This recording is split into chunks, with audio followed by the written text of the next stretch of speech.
You're listening to PetLifeRadio.com.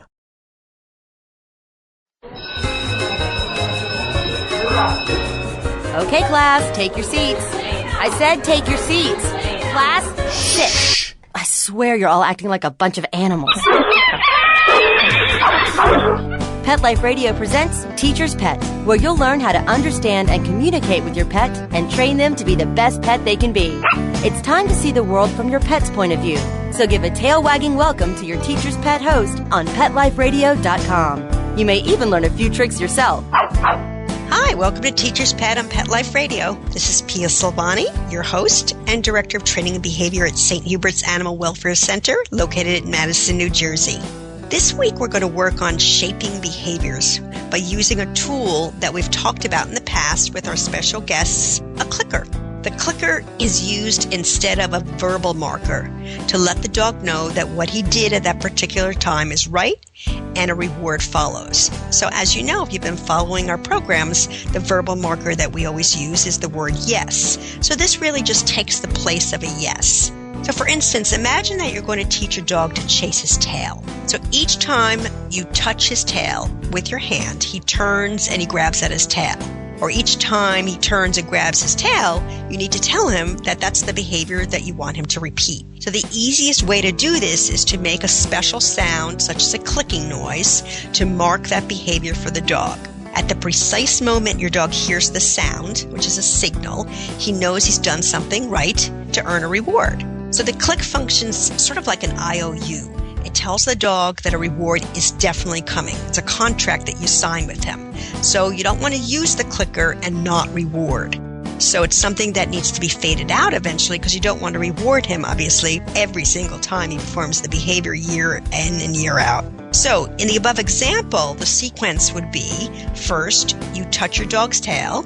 Second, your dog turns and grabs his tail.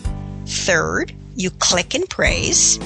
Fourth, you offer the treat and reward. Okay, so you do this a few times and your dog will turn and grab his tail before you even have a chance to say, touch it first. So once your dog becomes clicker savvy, meaning that he really understands the meaning of the click, he may start to offer all of his favorite tricks to you. And people say that the dog is always offering behaviors to get a reward, which is sort of a nice thing. I don't think that's a bad thing.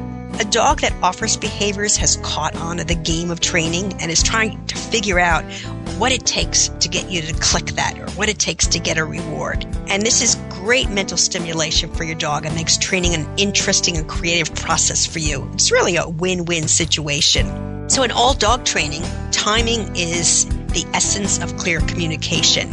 You need to time your rewards so that there's no doubt in the dog's mind that the behavior that he just performed is going to be reinforced. So it can be hard to precisely time the delivery of the treat to your dog, but it is easy to precisely time the click of it. So it can be helpful to think of the clicker training as sort of like training with a camera. When you see something you like, you pull out your camera and you take a snapshot of it. You're ready for it. So you press the shutter release on the camera. So what you're essentially doing is that you're freezing that pose or that scene on film. If it's an action shot and you wait too long, the image now is gone. So you've got to capture it immediately. So the concept of the marker signal is the same. When you see your dog do something you like, you use your click, in this particular case, to take that snapshot of the behavior. If you wait too long for your dog, the behavior you want is gone. So this is why the clicker is called a marker. It marks the pose or the image, so-called image that you want. So you can take an image of a behavior you want if you're carefully watching the dog, so you have to watch him. The players on the sporting field don't wait for you to take the picture. Neither will your dog. So the more precise you are at timing your click, the quicker your dog's going to learn the new trick you are teaching. So some exercises that I tell my students to do is drop a ball and click at the moment it hits the ground. So let's see how good your timing is on that. Or you can throw a ball into the air and click at the exact moment the ball reaches its highest point. Another thing you can do to get your timing down, click at the exact moment the traffic light changes at the intersection. Obviously only if you're not driving. Or click the exact moment of commercial changes on TV. That's a tough one. But all of these things, what they do is they teach you to focus and be observational. It gives you good hand-eye coordination. And you can really refine these skills by practicing your timing exercises. So when you're teaching your dog, it's imperative that you be very observant of his behavior. If someone calls or talks to you when you're training, excuse yourself from the dog so he knows that the game is temporarily over. So don't go away. We're going to talk a little bit about a little more about clicker training. And what I want you to do when we go on break is you're going to get two things. I'd like you to get some kind of a plastic container. 2 weeks ago, I had you get a Tupperware container or other type of plastic container, which is fine. You can find a coffee can. That's fine. I sometimes get a cardboard box. It's 100 things to do, fun things to do with a cardboard box. Maybe I'll do that sometime. That could be fun. And I want you to get some kind of a stick. It can be like a little dowel. It can be a chopstick. It can be anything that it can be a stick that you find outside. Anything that's wooden, that's long enough. A broom handle might be too long, but maybe the end of, if you've got a little hand duster, you can use the end of the hand duster. Something about that size. So somewhere in between, I'm going to say like 8 to 12 inches in length, in that vicinity. So go grab those, get your dog, get some treats, and we're going to hear from our sponsors, so don't go away. We'll be back for some fun. Okay, class, grab your tuna flakes, biscuits, and bones. Teacher's Pet will be back in 2 shakes of a tail, right after recess. Be sure to tune in when Pet Life Radio goes live from Global Pet Expo, the world's largest annual pet products trade show. March 25th through the 27th, you can catch all the new products coming out for our pets before they even hit store shelves. From the latest in all-natural and eco-friendly products to the most elegant in pet pampering and high-tech innovations from companies all over the globe. It's at Global Pet Expo. Nearly 800 companies will be displaying new and exciting products to make time with our pets even better. Tune in March 25th through the 27th for everything Global Pet Expo. It's time for school for you and your friends, your furry best friends. Train your dog the fun and easy way with Teacher's Pet Sessions. Teacher's Pet host Pia Silvani teaches you step-by-step how to train your dog the fun and easy way. You get 8 30-minute live audio training sessions, complete transcripts of each session, plus a basic training manual to get you and your dog off to a great start. Training begins the moment you bring your dog home. Teacher's Pet Sessions offers positive reinforcement training to shape your dog's behavior and encourages upbeat, enthusiastic responses to ensure that your dog will enjoy learning. Teacher's Pet Sessions dog training is fun at both ends of the leash. So listen, learn, and laugh with your dog with Teacher's Pet Sessions. Get your copy of Teacher's Pet Sessions Volume 1 today. To order, go to teacherspetsessions.com. Hi, this is Pia Silvani, your host. Bring your dog, tug toy, and treats, and get ready to have some fun. teacherspetsessions.com. Ladies and gentlemen, Pet Life Radio proudly presents DSPN, the Dog Sports and Performance Network. Get ready to unleash the dog sports enthusiast in all of us. From speed drawing and mushing to racing, agility, and competition. This is the place to learn all about the dog sports and activities that you can do with your furry best friend and canine competitor. So get ready for game time. DSPN with your host, Lori Williams. Every week, on demand. Only on PetLifeRadio.com.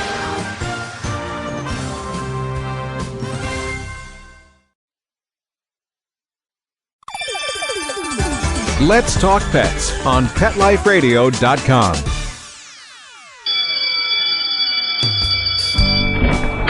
Okay, class, hang up your collars and leashes. Teacher's Pet is back in session.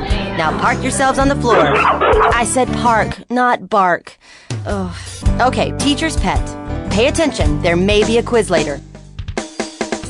Hi, welcome back. This is Pia Silvani, host of Teacher's Pet on Pet Life Radio. Thanks for joining us today. As you know, we're going to be working a little bit on teaching your dog about clicker training. So a lot of people say to me too, should I say good dog before I click? Well, in the beginning, it's best to keep quiet before you click. You are obviously free to verbally praise after the click. When you want the dog to learn the meaning of the clicker, too many words can distract him. And further, the quicker you click after the behavior, the better. So if you take your time and say good dog first and then you click, it's really too late.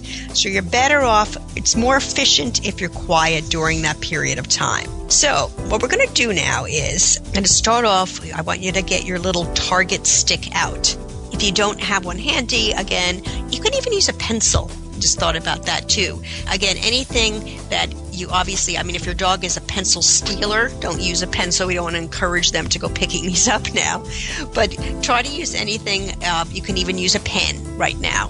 So anything, I really like the really narrow, thin, like skinny dowels that you can get at any hardware store.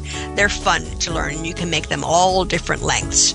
So what you're going to do now is you're going to place the stick out in front of the dog's nose, and you're going to wait for the dog to touch it with his nose because he's probably going to be curious about it. The second you see the dog's nose hit that target stick, you're going to click and then treat. Now people say, well, how do I hold the target stick, the clicker, and the treat all in one? Well, the good news is you don't have to have the treats in your hand. But you need the clicker obviously in your hand, and you need the target stick in your hand. So I want you to present the target stick in your hand, put the food up on a counter or up on your desk, wherever you are, out of the way. Present the target stick, wait for your dog to nose it, touch it with his nose, immediately click, and then grab a piece of food and deliver it to the dog. Now, if your dog is more interested in the food up on the counter, just stand in front of it. He's got to figure out that he's got to earn this food. This is not just about food up on the counter and just hand it over and who cares that you have a stick in your mouth. The stick has some meaning. Now, if he really has no interest in the stick, or if he's backing away from the stick, sometimes dogs will do that. You might want to make, again, the stick a little smaller, so that's why a pencil might work. But you could also take a little bit of cheese and maybe just rub it on the end. So now it has a smell. And that's what I did. I've done some target training with cats where I had them actually touch their nose to it. And it helped when I put something on there that had an odor to it. They're more apt to go up to it to sniff it. So the second, again, each and every time you do this, you want to take the stick away and you represent the stick. So the dog now touches it. Now, if he starts to attack the stick or bite the stick, just, again, stay calm. Don't be upset. He doesn't know what to do with this. This could be fun for him. You're looking for a nose touch. Okay? That's all you're looking for is a nose touch onto the stick. So the second, again, you take the stick away, you're going to present that stick again. Make sure the dog's nose hits it. Click, treat. Okay? Now, don't worry about people say they feel like they can't get the food out quick enough. I'm not concerned about that. My concern for you is that you get the click out fast enough. That gives you time. Remember, that's your IOU that I will give you a reward. So once the dog becomes so-called clicker savvy, they recognize that sound. They know that a reward is going to come. So it gives you time. So don't worry about being speedy, too fast. You don't want to get it in there as quickly as you can because you're going to be sloppy. Take your time with it. I'd rather have you observe your dog, wait for the nose to touch, and by all means, if you have a cat, this is something fun for them to do as well. And then click, and then you give your treat.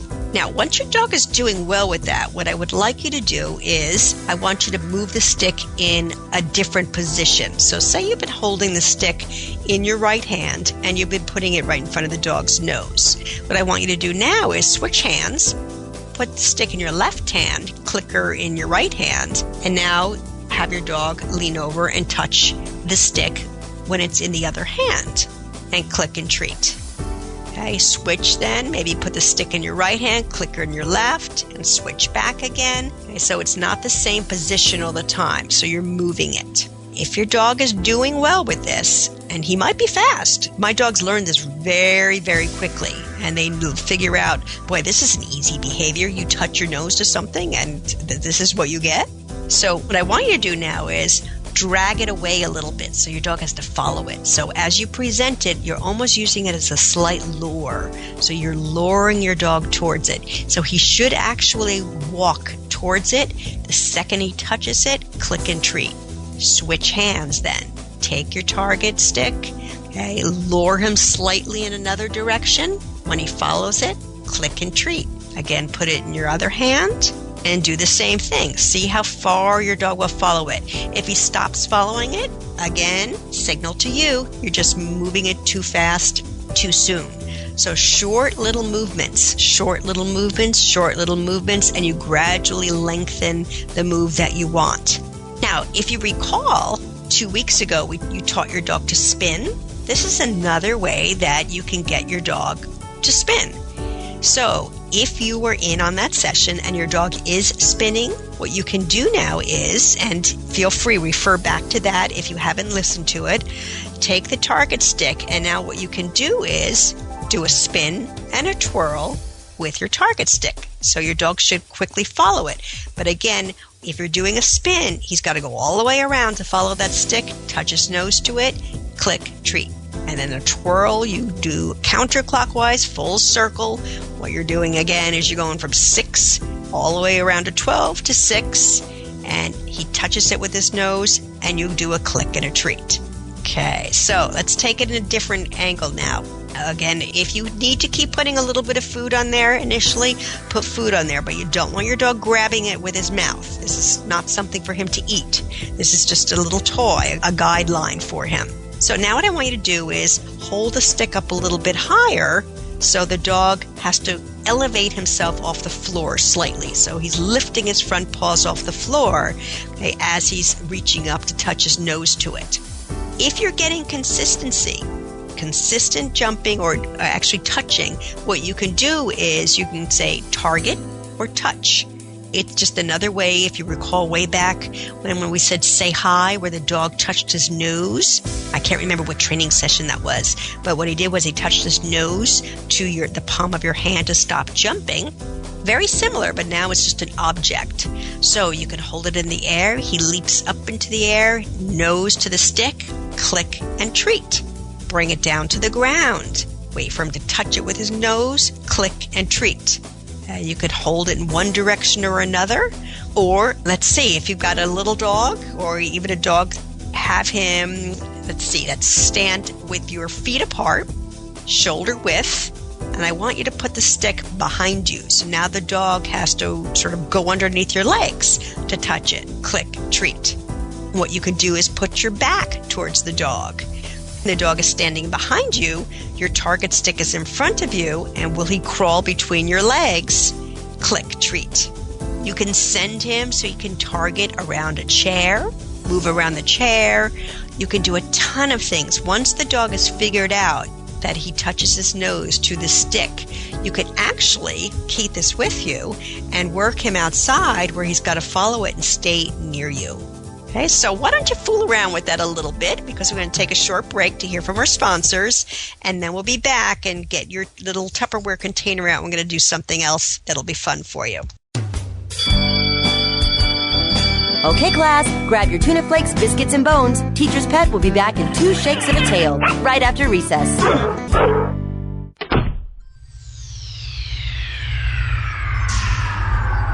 Greetings, human. What planet am I on? Welcome to Pet Planet. Here's a copy of Pet Planet Magazine, Florida's most informative and fun pet resource magazine. It features heartwarming stories and informative articles from local and national pet experts. Excellent. Pet Planet Magazine offers Operation Planet Rescue, helping rescued pets find new homes. And it's available at 500 locations in South and Central Florida and 24/7 on the internet at petplanetmagazine.com. If you're out and about with your pet, you may be featured in Paparazzi, candid pictures of you and your pet. For up-to-date pet-friendly events, activities, and pet-related services and products, Pet Planet Magazine is your final destination. I shall take this magazine home with me. Back to your home planet? No, to my condo in Boca.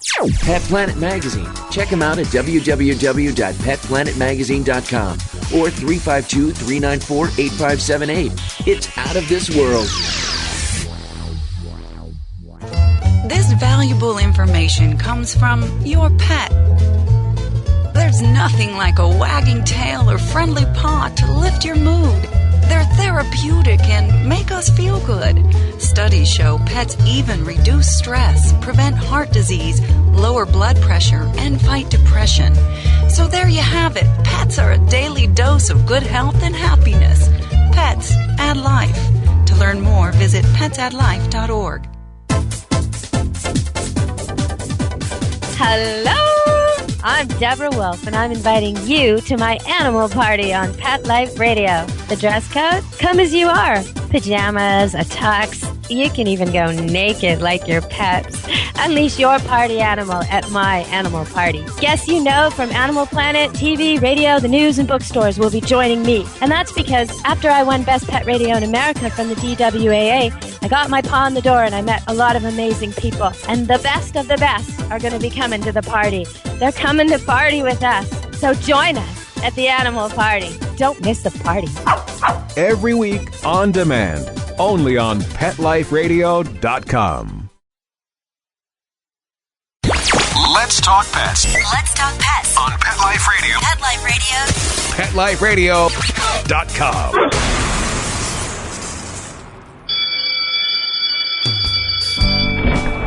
Okay, class, hang up your collars and leashes. Teacher's Pet is back in session. Now park yourselves on the floor. I said park, not bark. Ugh. Okay, Teacher's Pet. Pay attention. There may be a quiz later. Hi, welcome back. This is Pia Silvan, your host. Let's finish up today's exercise with our little target training that we're doing. Now what I'd like you to do is you have your Tupperware. You can have a lid if you have your Tupperware container. What I like to use a lot of times too, and this is where you have to come up with, again, you know your dog and know what your dog, if you've got a dog that just puts anything in his mouth and he eats anything, then be careful, obviously, what you're using. But the plastic lids that you can put on top of cans of dog food, those are great. They're great little target objects. Now, you can either get your dog to slap it.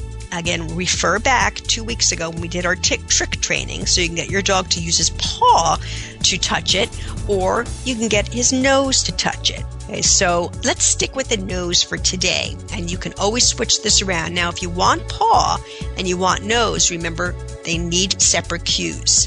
So 2 weeks ago, when we taught the dog to slap it, that was with the paw. So now what we want to do is, if you're going to expect the dog's nose to touch it, either say target, touch, something different. Okay, nose it. It doesn't matter. Use your own imagination. If you've come up with some really funny ones, send them on to me. I'll be more than happy to hear them. So now what we're going to do is we're going to do the same thing, but we're going to have your dog target this round Tupperware container or lid. What I've done is I've taken the styrofoam coffee cups, and I've just taken I've cut the bottom out of that, so I can use that.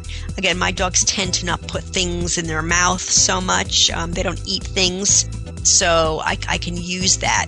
And the nice thing about this is what you can eventually do is you can make it a target object where you put it on the wall, and I'll explain that to you later. But what I want you to do is put the target object down on the floor, once again, or you can hold it in your hand, whichever you think is going to be easiest for the dog, where he's going to be most successful. And you're going to hold it in your hand, and you're going to wait for your dog to touch his nose now to this round object. The second he does, click treat. So again, this is where your timing's got to come in order for your dog to associate that touching his nose to something is what brings about the reward. You've got to be pretty good at getting your click out fast. And not the food, it's the click. So hold that target object out and wait for the dog to touch it, click treat. And see if you can again move it around just like you did with your target stick. Will your dog follow it? Okay, if you put it on the floor, will the dog put his nose onto it and then click treat? If he doesn't, then again, take a little bit of food and just rub it on there. You don't want to rub too much on because you don't want him to start licking the food, obviously, or licking the target object. That could be another trick, obviously, if you want him to lick something. But I probably would not encourage that. I just want the nose to the toes. And here's a little hint for you. I've also done this to stop jumping up on people. I've taken, like I said, the little styrofoam cup, paper. And what I've done with one particular dog who loved target training, I had the owner, if they knew they were going to have company over, I had the owner actually take the little target, put it on his or her shoe, and when the doorbell rang, they would say, touch it, and the dog would touch the nose to the owner's shoe. So the focus was downward and not upward. So the dog, again, would always target the little round piece that was on the shoe instead of jumping up. So again, just something fun, something to think about, to use, training the dog's brain to do something else. So why don't you take your little target again and move it at a little distance away and see if your dog will now go to the target and touch it. So maybe you're going to move it, just say a foot away from you. So you place it down on the ground. The dog touches it with his nose. The second he does, click and treat. You don't have to go to your dog to give him the treat. Stay in your position. Your job is, this is where you can be easy. We call this, many times we can call this sofa training. So you can do this from your sofa. So this is, again, something fun to do at night, or if it's rainy and the weather's crummy, you could just sit on the sofa and maybe you have your dog's dinner, and that's how you're going to teach him to eat his dinner. So he has fun eating his dinner. He's working. So you put the target object down, he runs, he touches his nose, you click, and he comes back to you for the treat. Now, some dogs are real, once they get savvy with this, they're back and forth, and back and forth, and back and forth, and they're having fun with it. Again, put some kind of a cue on, whatever you want, just before your dog's nose touches it. And now you can put this at various levels. Now, obviously, I probably would not put it on top of a counter of some sort. It's going to encourage the dog to jump up on the counter. But another thing that I've done with this is dogs that tend to get a little bit aroused at dinner time or at the front door, I've put that little target object right above the dog's bed. And I've told him, go touch, and he'll go touch his nose to it. And then I tell him to lie down on the bed and stay. So I'm sending the dog out to that targeted object and then having him lie down and hold a stay. So you can see all of these behaviors, if you think of practical ways to use them, they take some time. You also want to make sure that you're giving reinforcements. Dogs will do things if they know they're going to be reinforced for it, but you shouldn't be overfeeding them. And that's the key. If you're going to use a lot of treats, my recommendation is to use healthy things, healthy food. I use a lot of boiled chicken breast when I'm working my dogs, something that's going to be healthy for them. I cut back on their kibble, their caloric intake a little bit, or with my puppy, I use his kibble at lunchtime. He's still eating 3 meals a day. What I will do is I'll start working him with his kibble. So he works for his kibble and he loves it. It's fun for him. It's a lot more fun than just eating out of the bowl. So he's doing things. And right now, that's why he's quiet and he's laying down here and he's sound asleep, because he just got done with his little training session right before I did the recording. So think of these things. There are lots and lots of books, again, on the market. You can go back to, again, Carolyn Barney's little book is a really nice little book, or go to Amazon.com. You can go Google books, clicker training, trick training, anything of that sort, where it'll give you ideas how to stimulate your dog's brain. These could just be so much fun. Oh, one last thing, what I did with another dog, I was a little bit fearful about jumping into a car. It's another way how I got him into the car, because he loved target training. So I just taught him eventually put your front feet up, and then eventually it's go touch the target in the car. And he had fun with it. Then out of the car, in the car, out of the car, in the car, out of the car. I also worked with a Great Dane who enjoyed this, and he was worried about stepping over grates, the city grates. He didn't like the sound of them. So what we would do is we would put, again, a target object down on the city grate. He would touch his nose to it, and now before you know it, he's walking right over them. So I hope you had fun. If you'd like me to do some more clicker work, I'd be more than happy to do that. But unfortunately, we're out of time. So don't forget to check back with us each week for special guests and more training sessions. If you really want to hear something special, if you have a particular guest that you'd like on, I'll see if I can get him or her to join us. If you'd like me to teach something online, make sure that you send me an email. Again, my email address is pia@petliferadio.com. So, as always, a special thanks to our producers for making the show happen. So don't forget, send me your questions, send me ideas. Again, the email address is pia@petliferadio.com. So until next time, stay warm. This is Pia signing off. And thanks for your interest and continued listening. Bye. School's in session on Pet Life Radio with Teacher's Pet. Learn how to communicate with your pet, train your pet, and see the world from your pet's point of view. You may even learn a few tricks yourself. Teacher's Pet, only on PetLifeRadio.com.